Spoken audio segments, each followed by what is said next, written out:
मैं गौतम गुप्ता। आज इलेक्ट्रोकेमिस्ट्री के लास्ट लेक्चर फ्यूल सेल के बारे में बात करेंगे। तो फ्यूल सेल बहुत अच्छा टॉपिक है, बहुत छोटा सा टॉपिक है। और फ्यूल सेल एक पोल्यूशन फ्री सेल है जो एटमॉस्फेयर में कोई भी हार्मफुल सब्सटेंस या गैस रिलीज नहीं करता। उसका स्ट्रक्चर कुछ इस तरह आप लोग देख पा रहे हैं। इसके बाद नेक्स्ट स्ट्रक्चर है, फिर नेक्स्ट है आपका। तो ये सब आपके स्ट्रक्चर हैं फ्यूल सेल का।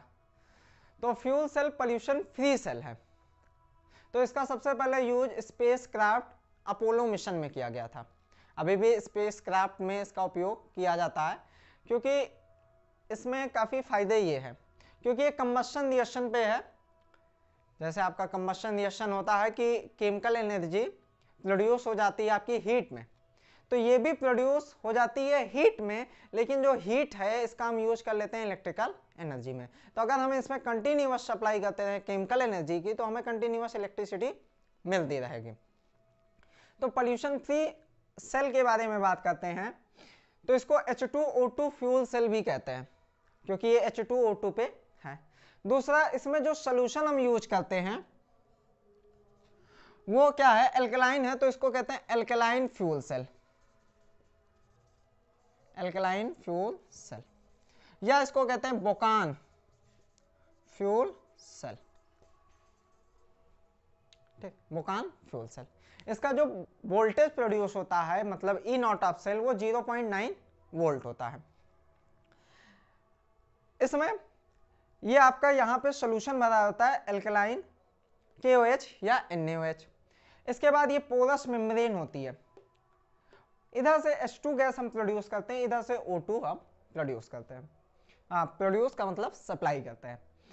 तो सप्लाई करने पे क्या होता है, मैकेनिज्म आप देखते हैं इसका कि H2 इधर से इंटर करता है और 2H2 के फॉर्म में आता है, और यहाँ क्या बनाता है H+, 4 टाइम H+। अगर 4 टाइम H+ आ रहा है तो इस पे क्या कर रहा है, वो 4 इलेक्ट्रॉन को क्या कर रहा है, डोनेट कर रहा है, 4 इलेक्ट्रॉन माइनस। अब ये इलेक्ट्रॉन कहाँ से दौड़ते हुए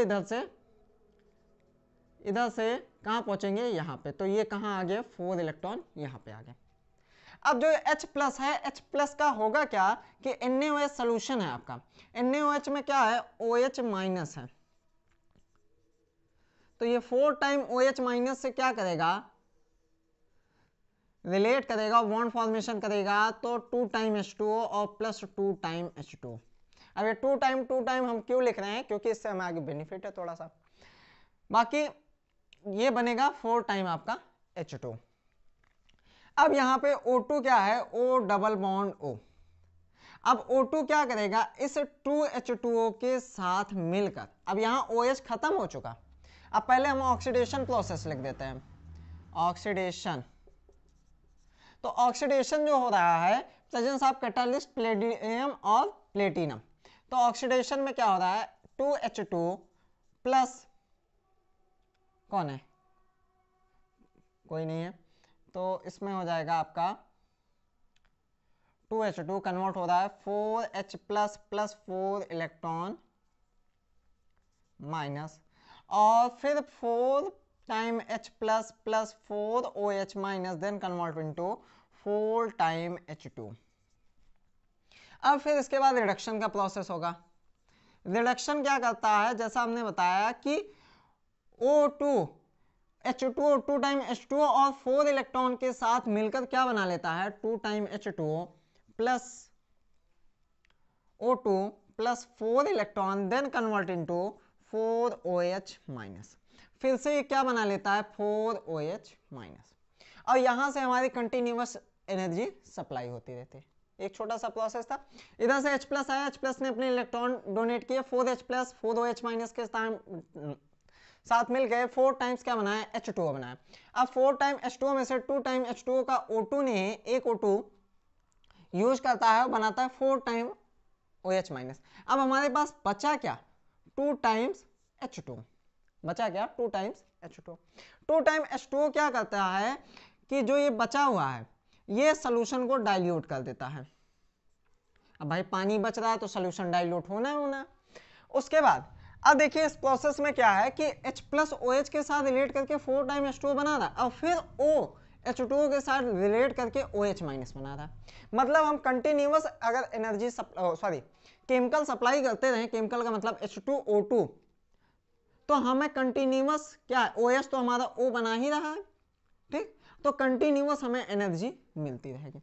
अब बचा H2O, तो H2O को हम RO के द्वारा, RO मतलब रिजर्व ऑस्मोसिस के द्वारा क्या कर सकते हैं, सल्यूट, ये आपका क्या हो गया, सल्यूट ही तो है ये, और सॉल्वेंट अलग कर सकते हैं। तो स्पेसक्राफ्ट में इसका यूज किया गया था पानी बनाने के लिए,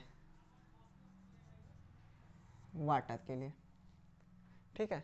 तो इनसे कई फायदे हो गए, एक तो पोल्यूशन फ्री, सेकंड कंटिन्यूअस अगर हम केमिकल सप्लाई करते रहें, ठीक, तो हमें कंटिन्यूअस एनर्जी मिलता रहेगा, और कंटिन्यूअस एनर्जी मिलने के साथ साथ क्या है हमारा, हमें पानी भी मिल रहा है।